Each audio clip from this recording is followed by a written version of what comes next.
Receptor अपने ligand के साथ स्पेसिफिक इंटरेक्शन शो कर पाता है। जो सिंगल स्ट्रैंडेड डीएनए होता है वो अपने कॉम्प्लीमेंट्री डीएनए या फिर आरएनए के साथ एकदम स्पेसिफिक बाइंडिंग शो कराता है।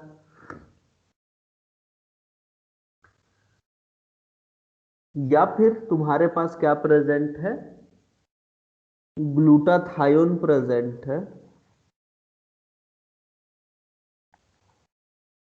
तो यहां पे ये जाके ग्लूटाथायोन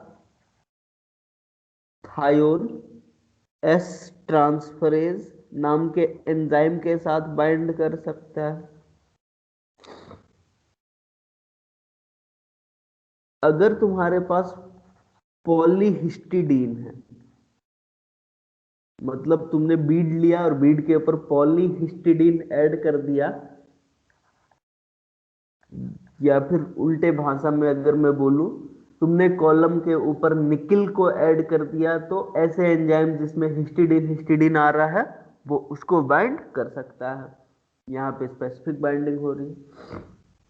इसके अलावा एक और प्रोटीन होता है जिसको कहा जाता है एविडीन।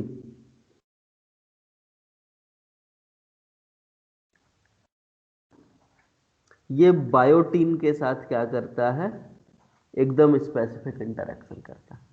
एविडिन एग के व्हाइट में पाया जाने वाला प्रोटीन है, जबकि बायोटीन जो होता है वो विटामिन बी का एक फॉर्म है। इन दोनों के बीच में भी बहुत ज्यादा मजबूत इंटरेक्शन होता है। तो बायोटीन एविडिन के साथ सबसे ज्यादा मजबूती के साथ बाइंड कर सकता है। रीजन ये है कि बायोटीन और एविडिन के लिए केडी का वैल्यू, मतलब डिसोसिएशन कांस्टेंट की वैल्यू जो होती है वो होती है कम। और जब डिसोसिएशन कांस्टेंट की वैल्यू कम होती है तो फिर एफिनिटी जो होती है वो होती है ज्यादा। तो बायोटीन जो है एविडीन के साथ बहुत ज्यादा मजबूती के साथ बाइंड कर सकता है। अब इसका यूज तुम कैसे कर सकते हो क्रोमेटोग्राफी के लिए? तो सबसे सिंपल सा तरीका है, कॉलम लो, मान लो तुमको क्या करना है, बॉडी में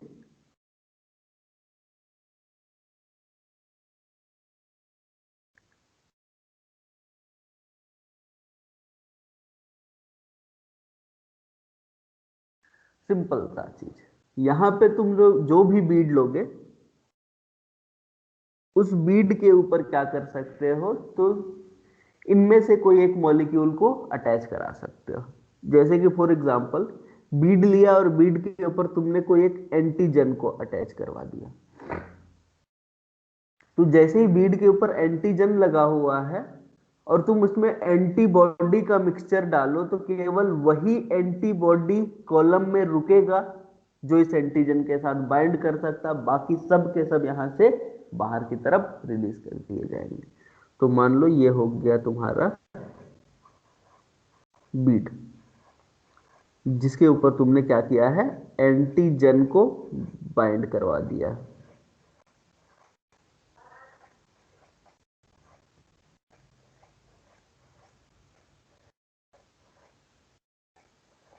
बीड में क्या कर दिया है तुमने, एंटीजन को बाइंड किया। तो इस एंटीजन के स्पेसिफिक में जो एंटीबॉडी होगा वही कॉलम में रुकेगा, बाकी सब के सब क्या हो जाएंगे, इल्यूट हो जाएंगे। सेम इस बीड पे तुमने क्या कर दिया है, एंजाइम को लगा दिया है। तो जो एंजाइम का स्पेसिफिक सबस्ट्रेट है वही इस कॉलम में रुकेगा, बाकी सब के सब इल्यूट आउट कर दिए जाएंगे। अगर इसी बीड के ऊपर तुमने क्या कर दिया है, निकिल लगा दिया है, तो निकिल लगने के बाद यहां पे ऐसे एंजाइम्स, ऐसे प्रोटीन्स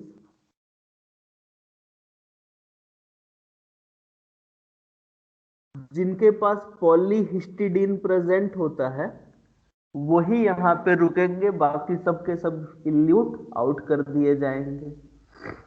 अगर तुमने क्या कर दिया है यहाँ पे बायोटीन लगा दिया है तो ओनली एविडीन यहाँ पे रुकेगा, बाकी सबके सबको क्या कर दिया जाएगा, इल्यूट आउट कर दिया जाएगा।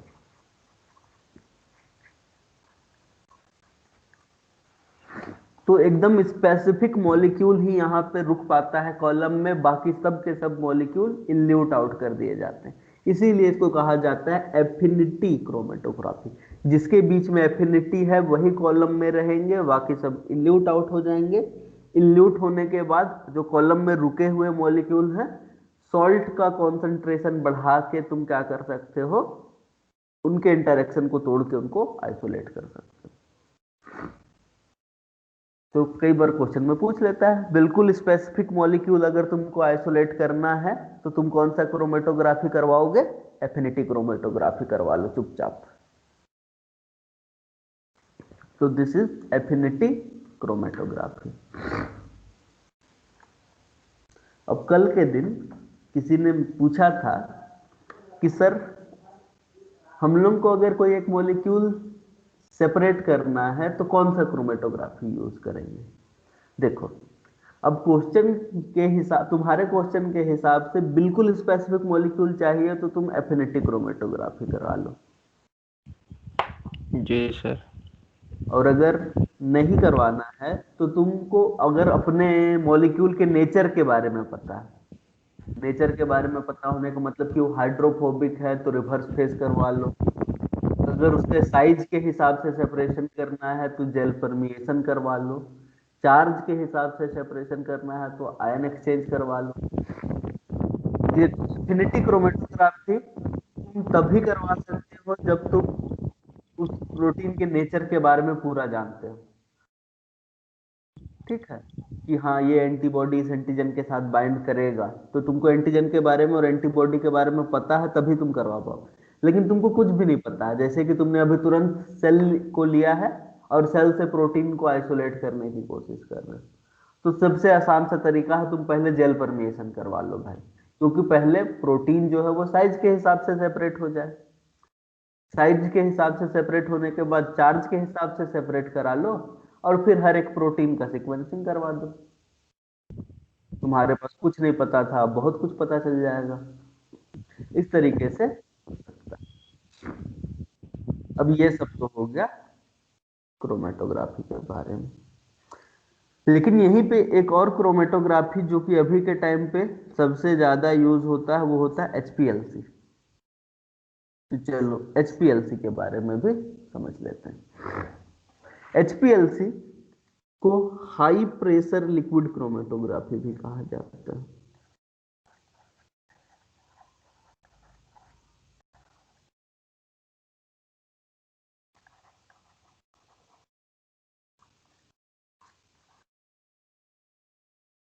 अब कल का क्लास अगर याद होगा तो ये भी याद होगा कि जिस तरीके का मोबाइल फेज होता था हम लोग क्रोमेटोग्राफी को वही नाम दे देते थे। तो यहाँ पे लिक्विड क्रोमेटोग्राफी लिखा हुआ है, इसका मतलब सिंपल सा है, मोबाइल फेज जो है वो लिक्विड है। अब ऐसा मोबाइल फेज जो लिक्विड है, अगर वो हाई प्रेशर के साथ फ्लो हो रहा है, बहुत ज्यादा प्रेशर के साथ हम उस लिक्विड को फ्लो करवा रहे हैं कॉलम से, तो उस तरीके का क्रोमेटोग्राफी कहलाता है हाई प्रेशर लिक्विड क्रोमेटोग्राफी। कभी कभी इसको हाई परफॉर्मेंस लिक्विड क्रोमेटोग्राफी भी कह दिया जाता है, कोई दिक्कत नहीं। तो ये एचपीएलसी होता क्या है, तो ये लिक्विड क्रोमेटोग्राफी या फिर कॉलम क्रोमेटोग्राफी का एडवांस वर्जन होता है। एचपीएलसी क्या है, it is advance version of column chromatography.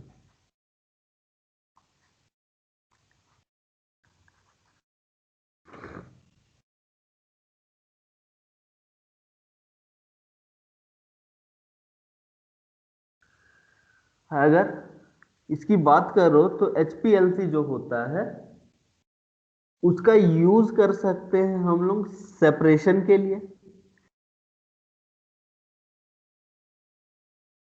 हम लोग इसका यूज सेपरेशन के लिए भी कर सकते हैं, हम लोग इसका यूज आइडेंटिफिकेशन के लिए भी कर सकते हैं, और साथ ही साथ हम इसका यूज क्वांटिफिकेशन के लिए भी कर सकते हैं। हम HPLC को बहुत सारे प्रोटीन का अगर सैंपल है, प्रोटीन या फिर मॉलिक्यूल्स का सैंपल है, तो मॉलिक्यूल्स को सेपरेट करने के लिए, उनको आइडेंटिफाई करने के लिए, और आइडेंटिफाई करने के बाद उनका क्वांटिफिकेशन करने के लिए भी किया जा सकता है। और जब हमको ये सब चीजें करनी है तो HPLC के लिए जो सैंपल लगता है वो बहुत कम लगता है। यहाँ पे सैंपल का साइज क्या होता है, बहुत कम होता है।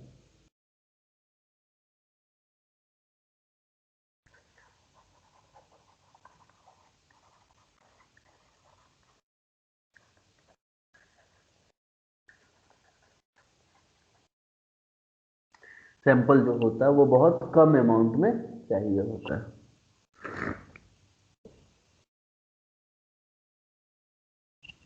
तो चलो समझते हैं HPLC काम कैसे करता है।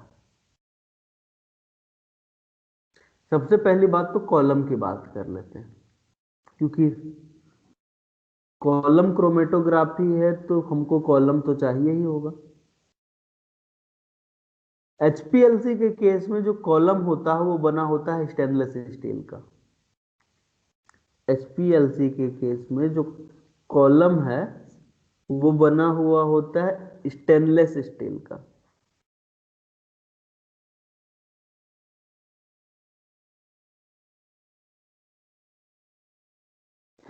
और स्टेनलेस स्टील का बना होने के कारण हम यहाँ पे इस कॉलम के अंदर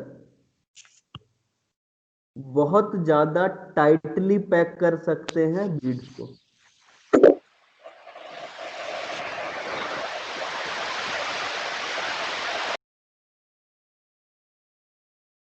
बीड्स बहुत ज्यादा टाइटली पैक्ड रहते हैं, इतने ज्यादा टाइटली पैक्ड रहते हैं कि अगर तुम ग्लास का कॉलम लेते तो वो तो कब का फट जाता। तो कॉलम मेड है स्टेनलेस स्टील का, और यहाँ पे ये जो stationery face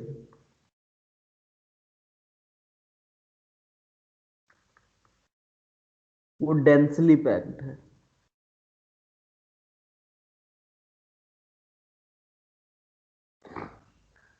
column stainless steel का बना हुआ है और वो डेंसली पैक्ड है बिल्कुल।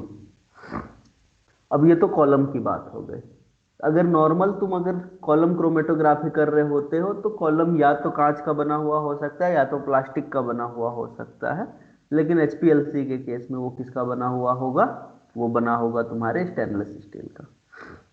और उस स्टेनलेस स्टील के बने हुए कॉलम के अंदर तुम बहुत ज्यादा तेजी सॉरी बहुत ज्यादा डेंसिटी के साथ तुम स्टेशनरी फेज को पैक कर सकते हो।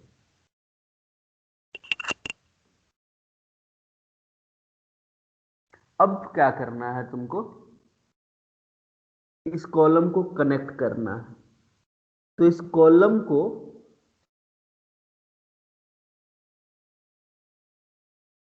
पाइप्स की सहायता से कनेक्ट किया जाता है एक पंप से।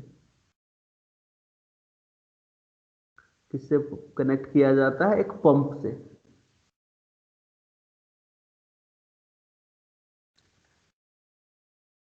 और ये पंप बहुत ज्यादा प्रेशर के साथ मोबाइल फेज को कॉलम में भेज रहा होता है। लेकिन ये पंप जो है वो सैंपल कहां से ला रहा होता है, तो यहां पे तुम्हारा ये जो पंप है वो कनेक्टेड होता है एक सैंपल बोतल से। मान लो दिस इज सैंपल बोतल। तो ये पंप जो है वो सैंपल बोतल से कनेक्टेड होता है।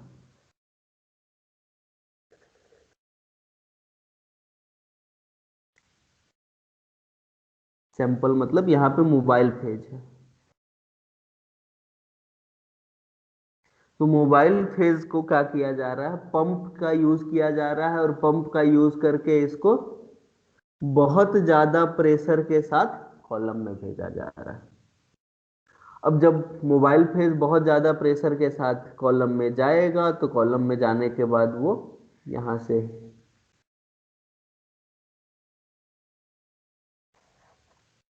निकलेगा, और जब ये यहां से निकल रहा होगा तो यहां पे तुमने क्या किया हुआ है, लेजर लगाया हुआ। यहाँ पे नहीं लगाते, थोड़ा सा आगे लगा दो।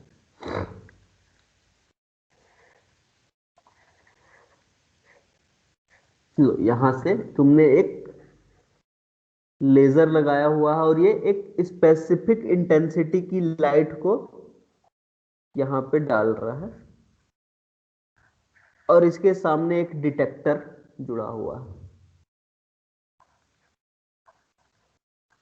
और ये जो डिटेक्टर है अल्टीमेटली जाके एक कंप्यूटर से कनेक्टेड है,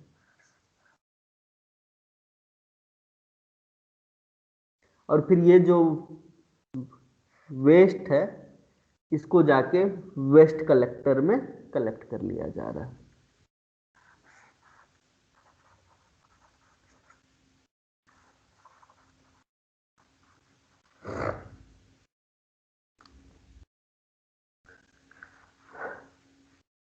तो ये तुम्हारा कुछ मोटा मोटी तौर पे निकल के आ जाता है कंपोनेंट्स ऑफ एचपीएलसी।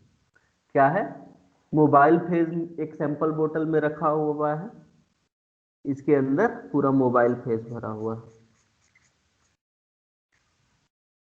उसके बाद इस मोबाइल फेज को पंप की सहायता से बहुत ज्यादा प्रेशर के साथ कहाँ इंटर कराया जा रहा है, कॉलम में इंटर कराया जा रहा है। और जब कॉलम से चीजें सेपरेट होके जा रही है तो वहां पे एक लेजर है, और वो लेजर एक पर्टिकुलर इंटेंसिटी की लाइट डाल रहा होता है। अगर पर्टिकुलर इंटेंसिटी की लाइट, जैसे कि फॉर एग्जांपल प्रोटीन का सैंपल को तुम सेपरेट कर रहे हो, तो उस केस में 280 नैनोमीटर की लाइट दे रहा होगा ये लेजर, और डिटेक्टर डिटेक्ट कर रहा हो। जैसे ही कोई एक प्रोटीन कॉलम से छन के लेजर के पास जाएगा तो वो कुछ लाइट को एब्जॉर्ब करेगा, जिसको डिटेक्टर डिटेक्ट कर लेगा, और डिटेक्ट करने के बाद बोलेगा कि हाँ यहाँ पे एब्जॉर्प्शन आया है, और वो कंप्यूटर को सिग्नल भेज देगा। लेकिन अभी तक हमने सैंपल लोड किया ही नहीं। यहां पे पंप और कॉलम के बीच में एक इंस्ट्रूमेंट लगा हुआ होता है जिसको कहा जाता है सैंपल इंजेक्टर। यहां पे क्या लगा हुआ होता है, एक सैंपल इंजेक्टर लगा हुआ होता है, और इस सैंपल इंजेक्टर के थ्रू हम लोग सैंपल को लोड कर सकते हैं। और सैंपल को लोड करने के लिए तुमको कुछ नहीं करना है, बस सैंपल का छोटा सा अमाउंट लेना है, और छोटा सा अमाउंट लेने के बाद उसको यहां पे इंजेक्ट कर देना, और जैसे ही तुम इसको इंजेक्ट करोगे सैंपल जो है वो चला जाएगा। और सैंपल जैसे ही चला जाएगा मोबाइल फेज के साथ, वो पहले तो सेपरेट होगा, उसके बाद डिटेक्टर उसको डिटेक्ट कर लेगा। तो ये तुम्हारा पूरा का पूरा सिस्टम। अब क्वेश्चन ये उठता है कि ये कॉलम कौन सा हो सकता है, तो ये कॉलम कोई भी हो सकता है, एनी कॉलम। मतलब यहाँ पे ये जो कॉलम के अंदर बीड है यानी स्टेशनरी फेज है, वो जेल परमिएशन क्रोमेटोग्राफी भी करवा सकता है, आयन एक्सचेंज क्रोमेटोग्राफी भी करवा सकता है, रिवर्स फेज क्रोमेटोग्राफी भी करवा सकता है, और एफिनिटी क्रोमेटोग्राफी भी करवा सकता है। तो एचपीएलसी में जो कॉलम है उस कॉलम को चेंज कर करके तुम सभी तरीके के क्रोमेटोग्राफी को यहाँ पे परफॉर्म कर सकते हो, चाहे वो जेल परमिएशन हो, चाहे वो आयन एक्सचेंज हो, चाहे वो रिवर्स फेज हो, चाहे एफिनिटी क्रोमेटोग्राफी हो। तो तुमको मशीन हर बार चेंज करने की जरूरत नहीं है, बस तुमको कॉलम चेंज करना पड़ेगा, कॉलम खरीदना पड़ेगा, लगाना पड़ेगा, मशीन सेम रहेगा, बस तुम कॉलम चेंज करोगे।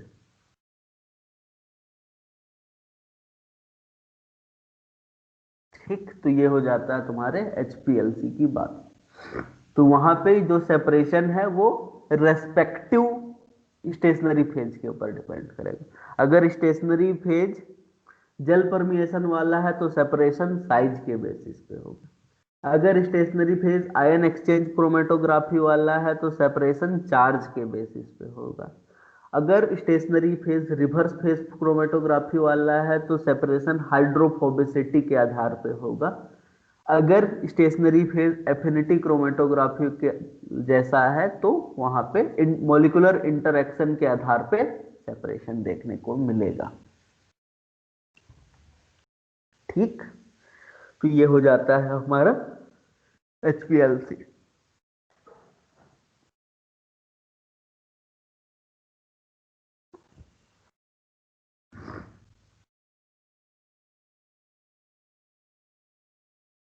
और ऐसे ही होता है गैस क्रोमेटोग्राफी। तो गैस क्रोमेटोग्राफी में ये जो मोबाइल फेज है वो हो जाता है गैस। उसको भी पंप के थ्रू हम लोग क्या कर सकते हैं, इंजेक्ट कर सकते हैं कॉलम में।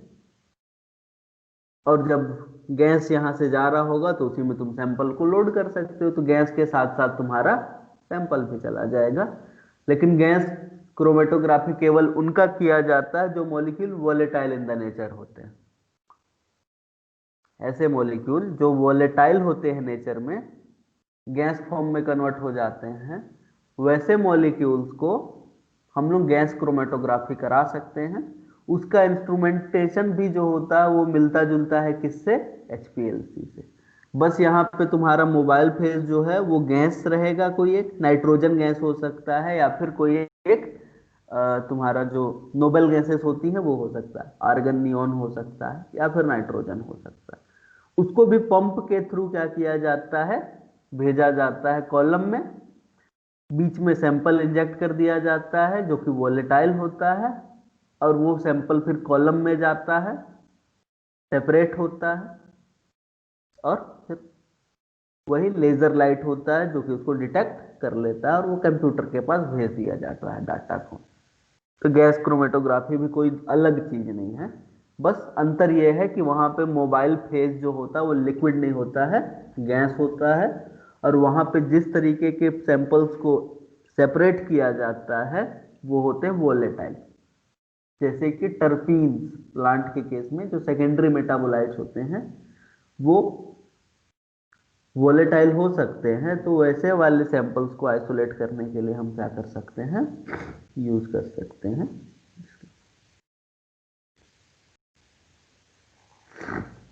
अब ये तो बात हो गई तुम्हारे DNA और प्रोटीन के सेपरेशन की।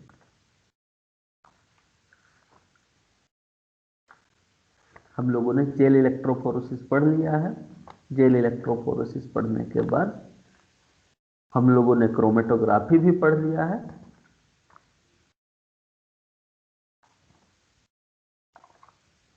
अब एक इंस्ट्रूमेंट बन जाता है जिसको कहा जाता है सेंट्रीफ्यूगेशन। तो सेंट्रीफ्यूगेशन को हम लोग क्या करेंगे, बाद में पढ़ लेंगे थोड़ा सा। उससे पहले और भी कुछ टेक्निक्स हैं, उन टेक्निक्स के ऊपर थोड़ा सा फोकस करते हैं, इंपॉर्टेंट टेक्निक्स हैं इसीलिए। तो अब हम लोग ब्लॉटिंग पढ़ेंगे।